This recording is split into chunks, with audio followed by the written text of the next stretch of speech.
Nah, di sini kami akan melakukan penyuluhan bertemakan kista ovarium. Nah, sebaiknya perkenalan diri satu persatu terlebih dahulu ya, dimulai dari saya. Perkenalkan, nama saya Riana Lailatul Fajriya sebagai moderator yang akan memandu jalannya acara podcast kita pada pagi hari ini. Lalu di samping kiri saya ada Rizka Febriani selaku penyaji materi. Lalu di sebelah sana ada Lina Kroto Ainia selaku nakolensi. Di sebelah pojok sebelah sana ada Dinis Lasmini selaku fasilitator dokumentasi. Di tengah sana ada Anin Satin Lailiyah selaku observer. Dan di pojok sebelah sana ada Pulut Ngadasari selaku fasilitator pendaftaran. Oke, selanjutnya akan saya jelaskan mengenai struktur rangkaian berjalannya podcast kita pada pagi hari ini ya. Acara akan berlangsung selama kurang lebih 40 menit. Acara yang pertama, sesi yang pertama adalah sesi pembukaan yang akan berlangsung selama 5 menit. Lalu yang kedua adalah sesi inti yang akan disampaikan oleh rekan Rizka Febriani. Lalu sesi yang ketiga adalah sesi diskusi. Nah, untuk sesi diskusi ini dibatasi 3 pertanyaan saja ya mbak-mbak semuanya. Nah, sesi yang terakhir adalah sesi penutup. Oke, sebelum kita memasuki acara inti, saya ingin tahu dulu nih, apakah mbak-mbak di sini sudah ada yang tahu mengenai apa itu kista? Belum. Mbak di sebelah sana bisa menyebutkan apa itu kista? Mungkin pernah mendengar sedikit tentang kista. Oke. Menurut saya kista itu penyakit yang berbahaya. Oke. Di sebelah sana bisa menyebutkan apa itu kista? Sepengetahuan sedikit saja secara umum. Kista itu kayak penyakit yang ada di rahim gitu. Iya, itu kista ovarium. Oke, kita simak saja secara langsung ya untuk pengertian kista ovarium, tanda dan gejala, penyebab beserta lain-lainnya oleh rekan kita saya, Rizka Febriani. Maaf, kepadanya saya persilahkan. Terima kasih kepada Kak Riana yang sudah memberikan waktu dan tempatnya kepada saya. Sebelum saya mulai, bolehkah saya perkenalkan diri lagi ya? Perkenalkan, dengan saya Rizka Febriani. Di sini tugas saya sebagai penyaji materi yang akan disampaikan pada pagi hari ini. Tadi sudah ada yang ditanya ya beberapa mengenai kista ovarium, tetapi jawaban kurang tepat ya. Untuk lebih tepatnya lagi, mbak-mbak sekalian bisa mendengarkan yang saya sampaikan tentunya. Oke, baiklah, di sini saya akan mengulas sedikit banyak mengenai kista ovarium. Yang pertama yaitu pengertian dari kista ovarium itu sendiri. Jadi kista ovarium yaitu merupakan sebuah tumor, baik tumor kecil maupun besar dan baik tumor jinak maupun juga tumor ganas. Kista ovarium itu sendiri berarti kandung yang berisi cairan, normalnya berukuran kecil yang terletak di indung telur atau ovarium. Makanya di sini disebut kanker kista ovarium ya. Lanjut kita ke penyebab. Jadi penyebab kista ovarium yaitu terjadi karena proses dari siklus menstruasi itu sendiri, atau juga bisa disebabkan oleh pertumbuhan sel yang tidak normal. Beberapa jenis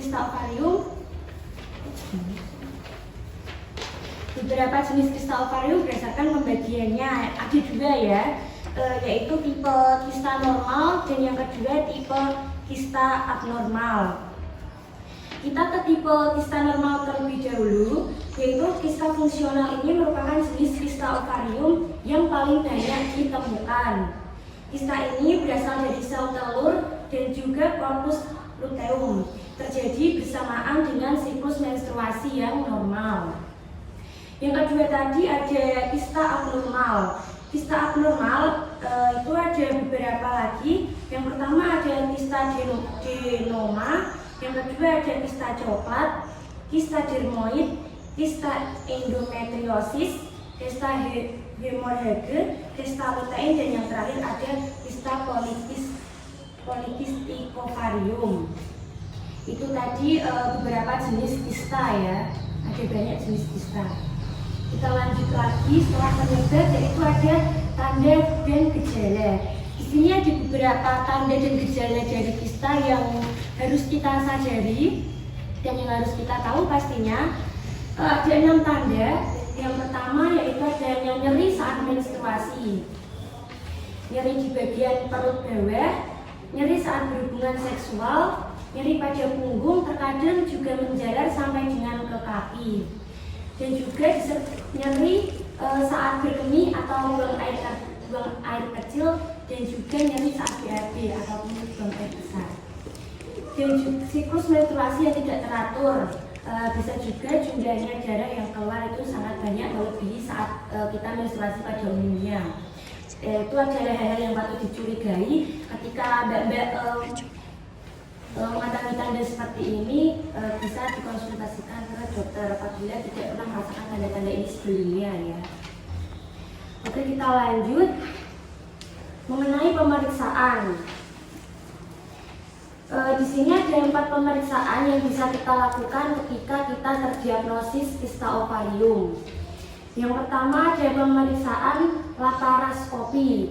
Pemeriksaan laparoskopi yaitu metode operasi yang digunakan untuk mengidentifikasi, mendiagnosa, dan mengobati kelainan pada reproduksi wanita.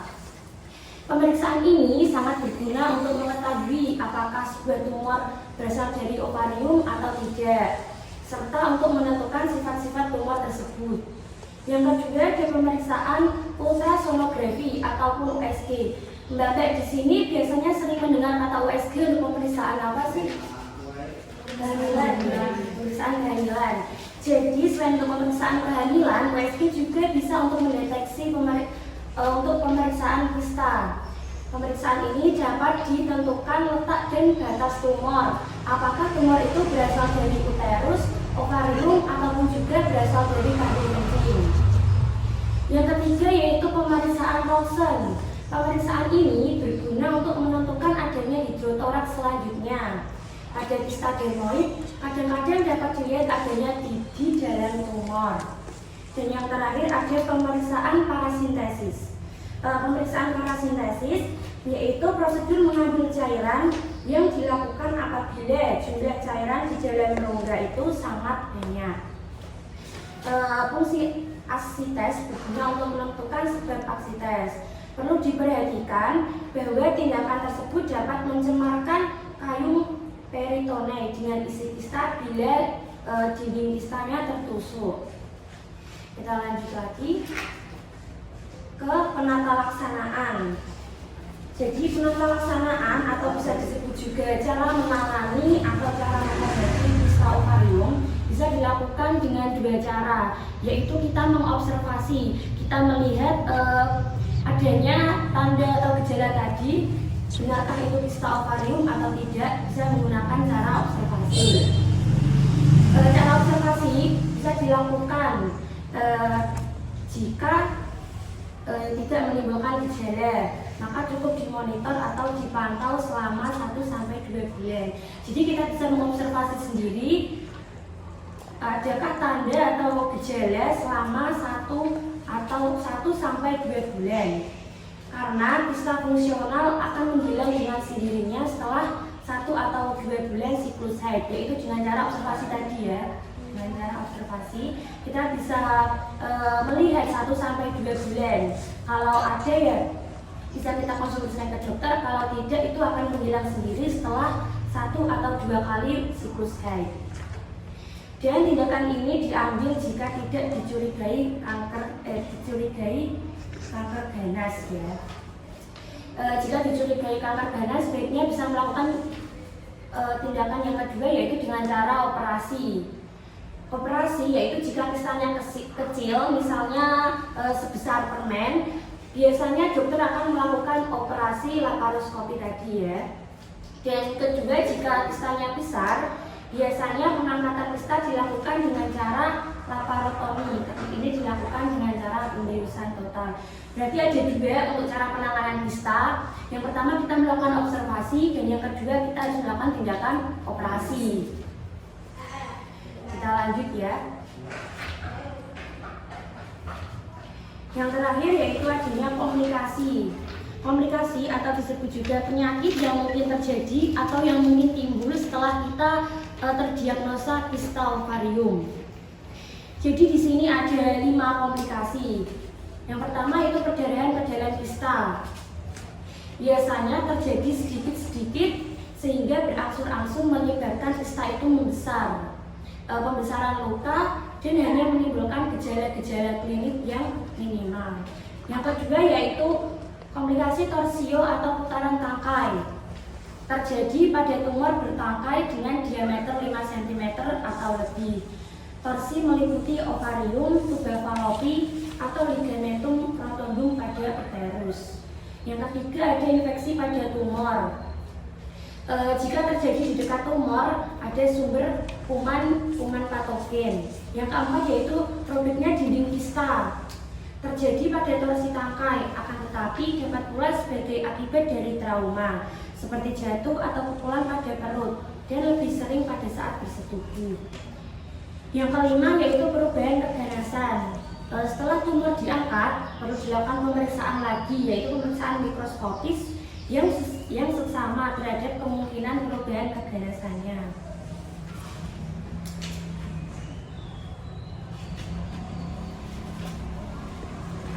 Baik, saya kira penyampaian materi hari ini sudah selesai.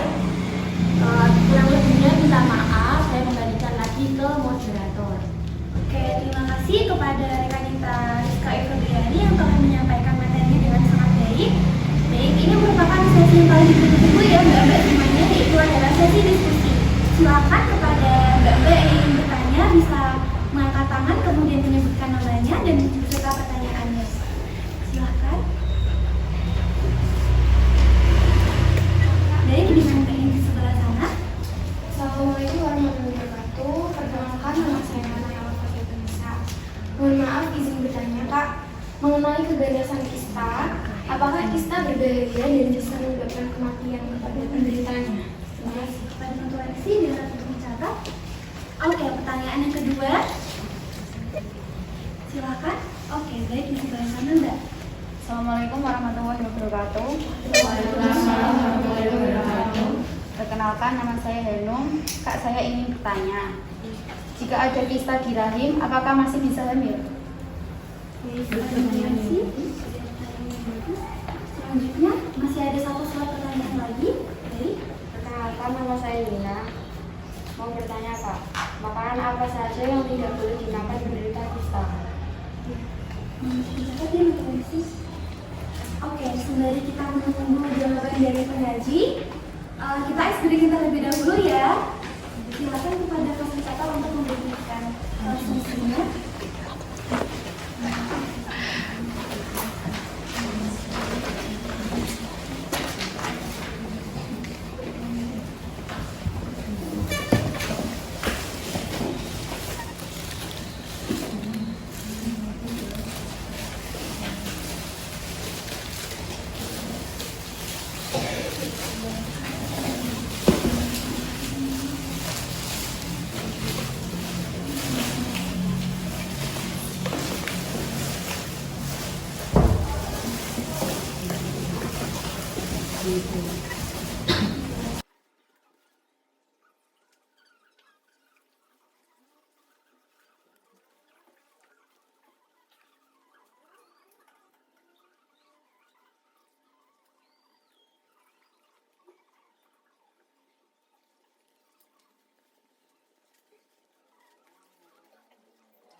Mbak semuanya, sepertinya peneliti kita sudah siap untuk menyampaikan jawabannya.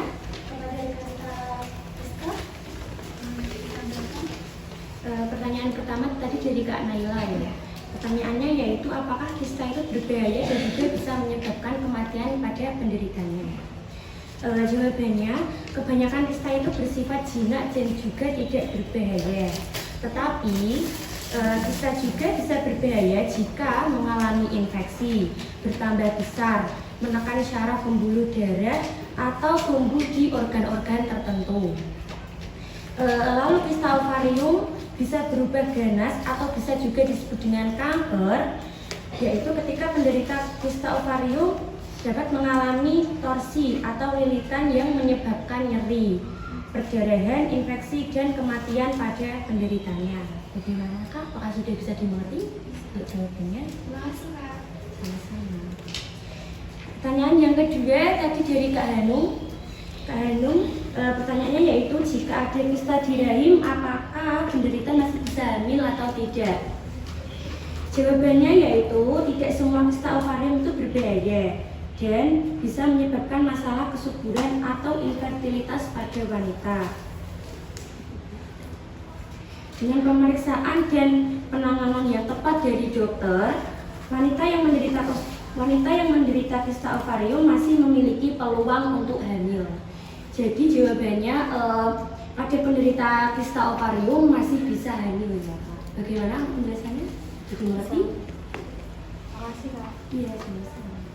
Pertanyaan yang terakhir dari Kak Wina, makanan apa saja sih yang tidak diperbolehkan untuk penderita kista?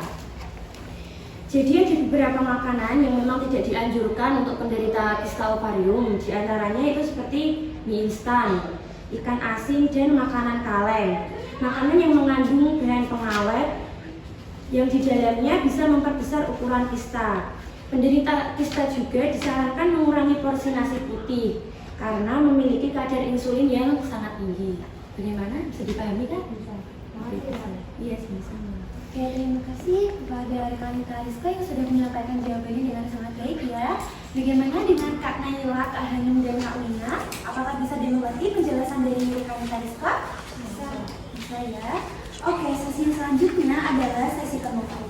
Untuk evaluasi kepada tim penutup kami, tadi kan sudah dijelaskan mengenai pengertian, penyebab, tanda dan gejala, pemeriksaan, penata laksanaan, dan beserta komplikasi. Saya ingin tahu nih, apakah dia masih ingat tadi mengenai apa itu kista, pengertiannya? Misalkan Mbak di sebelah sana, sebelah biru bisa menyebutkan. Kista ovarium merupakan suatu tumor baik kecil maupun besar, kistik maupun solid, jinak maupun ganas. Kista ovarium berarti kantung berisi cairan, normalnya berukuran kecil yang terletak di induk telur. Wah, dengan Kak siapa tadi? Senang. Kita tepuk tangan kepada Oke, selanjutnya yaitu penyebabnya. Apakah dia masih ingat tadi penyebab kista itu apa saja? Mungkin dengan bisa mengangkat tangan. Penyebab dari kista. Ada yang berani?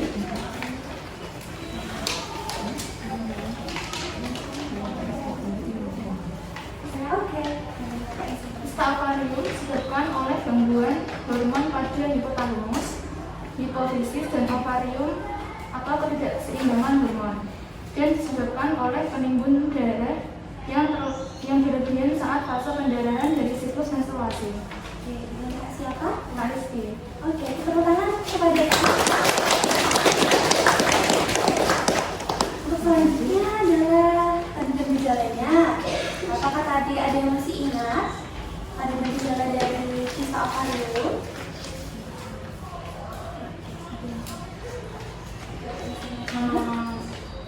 Satu, nyeri saat menstruasi. Dua, nyeri di perut bagian bawah. Tiga, nyeri saat berhubungan seksual. Empat, nyeri pada punggung terkadang menjalar sampai ke kaki. Lima, terkadang disertai nyeri saat berkemih atau BAB. 6. Siklus menstruasi tidak teratur. Bisa juga jumlah darah yang keluar banyak. Oke, baik, kepada Kak siapa? Kak Mita.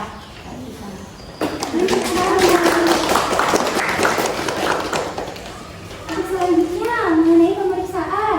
Jadi jika kita mengalami kista, pemeriksaan apa sih harus dilakukan? Apakah ada yang masih ingat? Pemeriksaan Laparoskopi, ultrasonografi, foto ronsen, terus parasintetis. dengan kakak siapa? Kak Intan. Oke, dengan Kak Intan beri tepuk tangan kepada Kak Intan. Selanjutnya yaitu penata laksanaan. Nah, jika kita mengalami atau memiliki tanda dan gejala dari kista, penata laksanaan apa sih yang harus kita lakukan terlebih dahulu? Apa saja penata laksanaannya?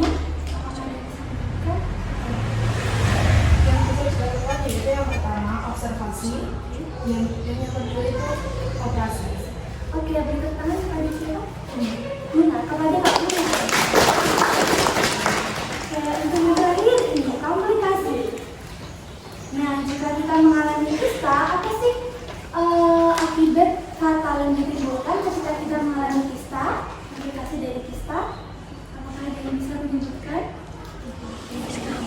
Mungkin bisa tadi yang udah menyebutkan, bisa mengatakan lagi, gak apa-apa. Siapa tadi? Kita.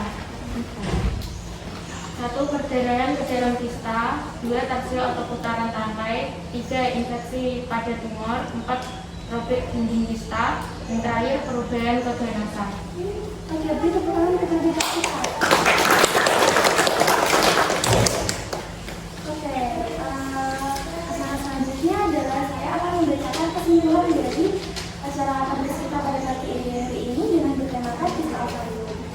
Jadi, kista ovarium adalah kantong isi cairan yang muncul pada indung telur atau ovarium. Kista ini umumnya muncul selama wanita mengalami masa subur atau menstruasi. Setiap wanita memiliki 2 buah ovarium masing-masing di sebelah kanan dan sebelah kiri. Organ tubuh yang berukuran sebesar biji kenari tersebut menjadi bagian dari sistem reproduksi wanita.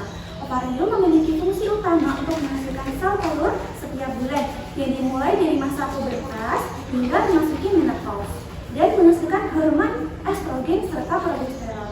Fungsi ovarium sangat mungkin mengalami gangguan, salah satunya yaitu adalah kista. Oke, itu adalah kesimpulan dari acara kampus kita pada pagi hari ini ya. Bagaimana dengan Bapak semuanya? Apakah ada yang masih ingin didiskusikan kembali?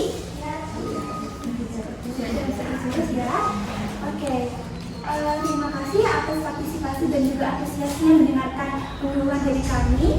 Untuk lebihnya kami mohon maaf apabila ada kesalahan dalam bersikap maupun dalam berucap. Saya sebagai moderator perwakilan dari kelompok kami ingin meminta maaf sebesar-besarnya. Wassalamualaikum warahmatullahi wabarakatuh. Waalaikumsalam warahmatullahi wabarakatuh.